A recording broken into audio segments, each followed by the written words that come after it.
Jangan sentuh Kapolri. Kalimat pendek, tapi bergema sampai ke istana. Nada keras itu datang langsung dari Luhut, orang yang semua tahu punya pengaruh gede banget di lingkar kekuasaan. Dan anehnya, kalimat itu keluar justru di saat Presiden Prabowo mulai menata orang-orangnya sendiri.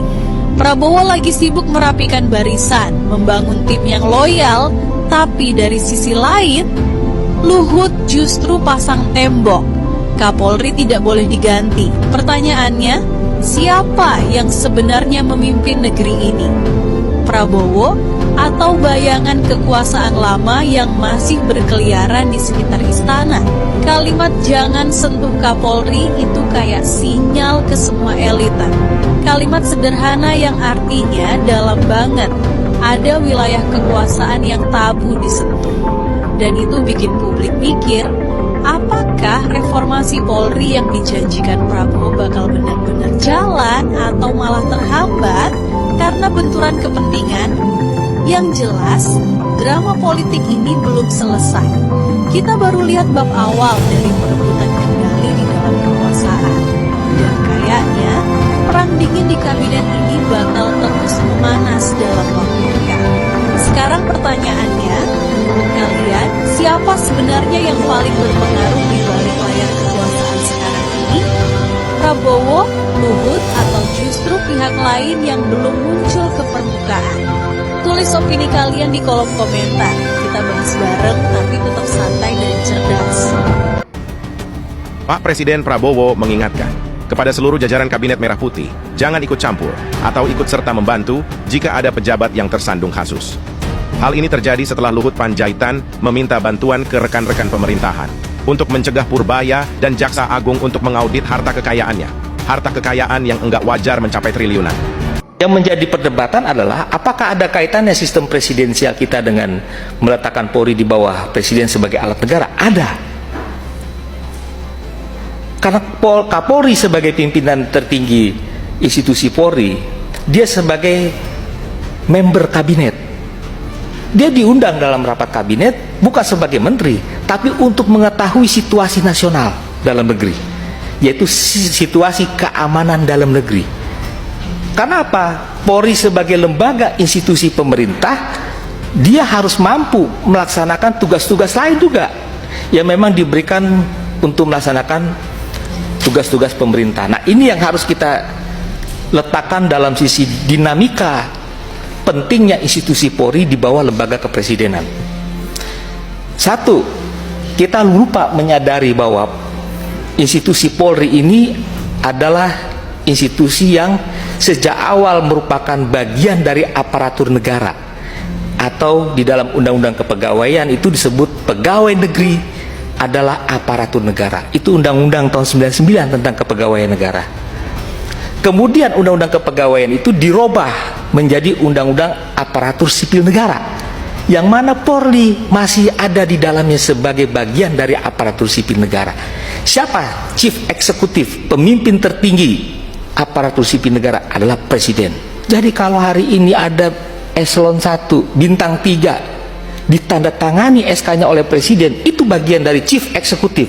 Kalau kita mengabaikan itu, kita mengatakan bahwa tidak boleh ada penugasan Polri di jabatan sipil eselon 1, maka kita menciderai konstitusi pasal 4 ayat 1, yaitu presiden memegang kekuasaan pemerintahan, head of government. Baik, terima kasih Pak Ketua Pimpinan dan anggota yang saya hormati, Pak Kapolri dan seluruh jajaran Kapolda dan semua pihak yang hadir dari pihak Polri, Bapak Ibu anggota Komisi 3 yang saya hormati, Assalamualaikum warahmatullahi wabarakatuh, salam sejahtera bagi kita sekalian. Pak Kapolri, saya anggota baru, saya Mercy Christy Barens dari fraksi PD Perjuangan Dapil Maluku. Saya mau mulai dengan yang pertama tentang reformasi kepolisian. Kemudian menguat isu tentang reformasi kultural. Ketika kita bicara tentang reformasi dari tubuh kepolisian, artinya ada something wrong di dalam institusi kepolisian, sehingga butuh direformasi.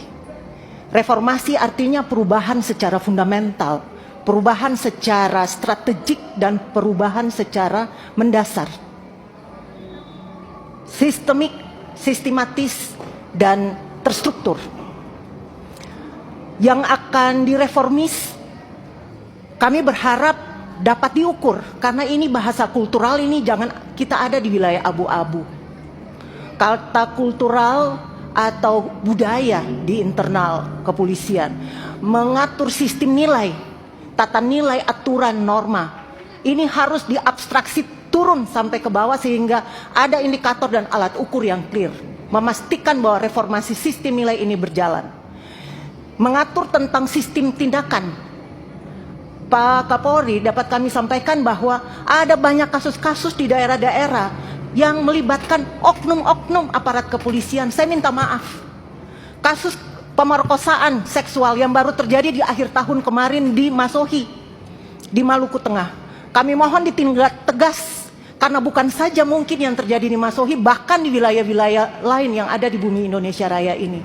Termasuk kasus-kasus pembalakan liar, Pak Kapolri. Kasus-kasus pembalakan liar selama saya ada di Komisi 7 10 tahun lamanya, banyak kayu-kayu ilegal yang keluar dari Maluku bisa kelolosan. Padahal ada Satpol Air. Kita berkoordinasi dengan Gakum LHK. Akhirnya kapal bisa dipantau, begitu GPS-nya hilang, muncul lagi, kemudian dipantau dan bisa ditahan di pelabuhan Jawa Timur. Sehingga kami berharap dari sistem tindakan ini harus direformasi juga secara tegas, secara internal. Tolong Kapolda Ya. Maluku, maaf Pak Kapolda Maluku mana? Kapolda Maluku, ya bisa Ya. diatensi ya yang sampaikan Bu Ya. Mercy ya. Yang terakhir ini berkaitan dengan kasus-kasus secara menyeluruh yang terjadi selama tahun 2025 khusus di tingkat daerah Maluku. Total kasus 4.544 kasus yang dirilis oleh kepolisian. Terbanyak adalah kasus korupsi, Pak. Kami mohon kasus korupsi ditindak tegas, tidak di PTS-kan, tidak di SP3-kan. Kami berharap ini ditindak tegas, karena ini berkaitan dengan kasus korupsi APBD baik provinsi, kabupaten, kota, kasus korupsi dana bos, kasus korupsi dana desa. Dan ini angkanya cukup fatal. 46 kasus yang keluar dari Maluku secara keseluruhan. Khusus untuk kasus konflik sosial yang ada di Maluku, total selama tahun 2024 185 kasus, dan di tahun 2025 kemarin 90 kasus, Pak.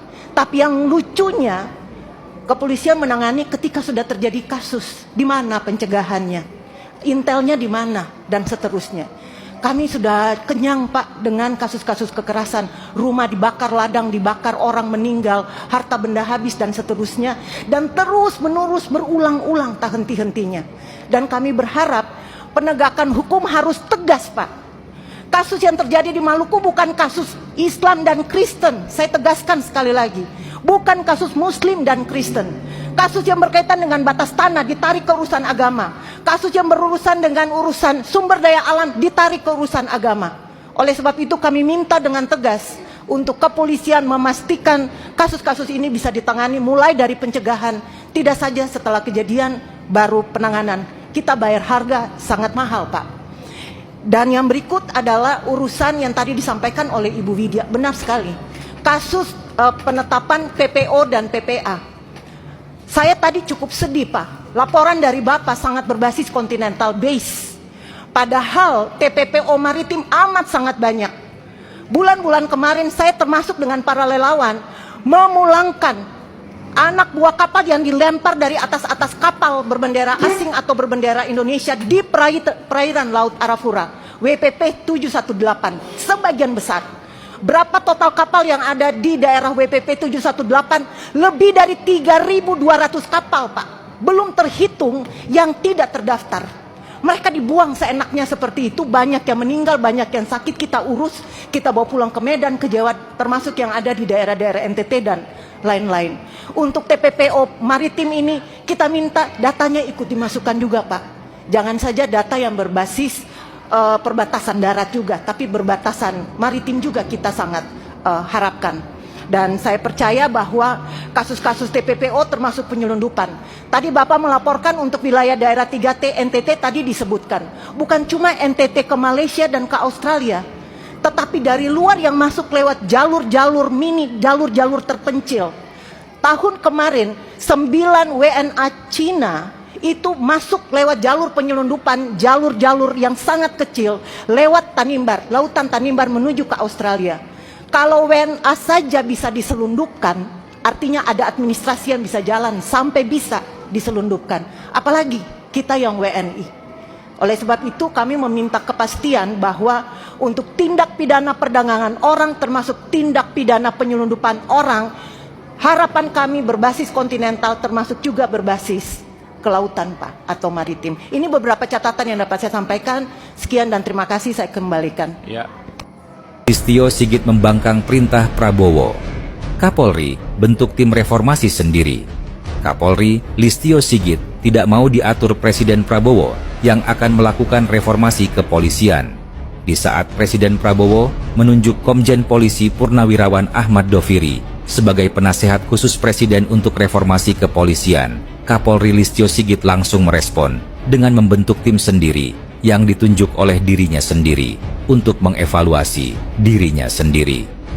Untuk diketahui, Ahmad Doviri merupakan perwira Polri yang berani memecat Ferdi Sambo dalam sidang kode etik kepolisian. Langkahnya menjadi Kapolri dijegal Jokowi dan Tito Karnavian yang lebih memilih Listio Sigit. Langkah Prabowo yang membentuk tim reformasi Polri dibalas dengan Listio Sigit yang juga membentuk tim reformasi Polri. Listio Sigit tidak mau tunduk pada Presiden. Inilah tim reformasi Polri versi Listio Sigit. Tim ini diketuai Kalemdiklat Komjen Polisi Krisnanda Dwi Laksana. Kemudian diikuti Komjen Pol Wahyu Hadiningrat, Komjen Pol Muhammad Fadil Imroh, dan 50 anggota polisi lainnya. Tidak ada dari pihak sipil yang dilibatkan. Padahal kepolisian adalah bagian dari warga sipil. Sementara Istana membentuk tim reformasi Polri yang diketuai Komjen Pol Purnawirawan Ahmad Doviri yang ditunjuk Presiden Prabowo. Diikuti beberapa mantan Kapolri, Mahfud MD, Hotman Paris, Abraham Samad, dan sejumlah ahli hukum tata negara. Listio Sigit tidak mau kepolisian terkena dampak undang-undang perampasan aset. Cukup anggota DPR saja. Mahfud MD melihat saat ini kewenangan Polri sudah offside terlalu jauh. Hanya Tuhan yang bisa menangkap Kapolri. Karena perintah Presiden saja tidak mau patuh.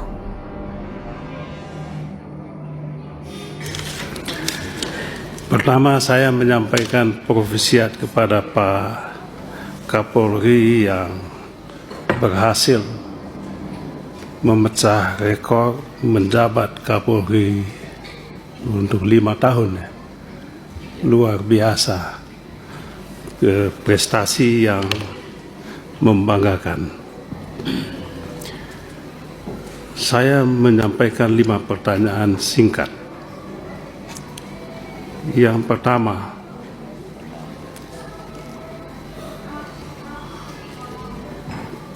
institusi polisi sangat penting untuk menegakkan negara hukum.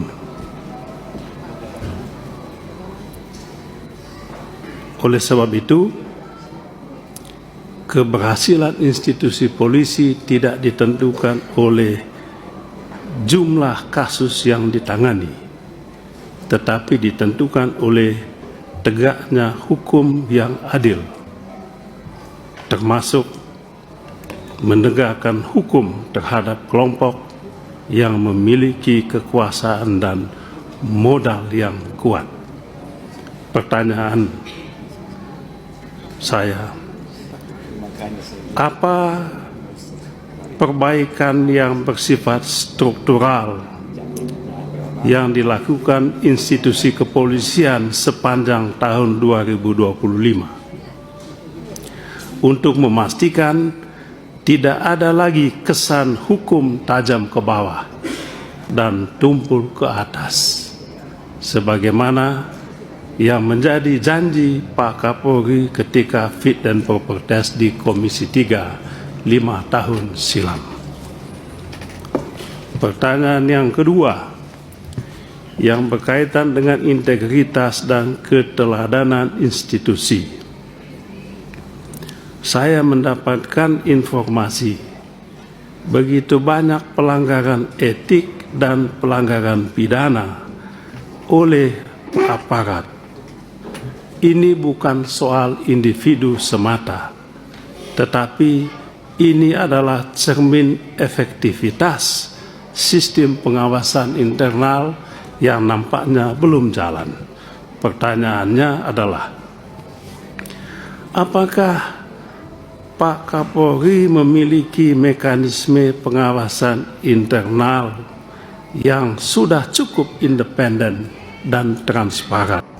Luhut Binsar Panjaitan pasang badan untuk Kapolri Listio Sigit Prabowo. Ada apa di balik ini semua?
Panglima Serdadu Ekstrim Matra Nusantara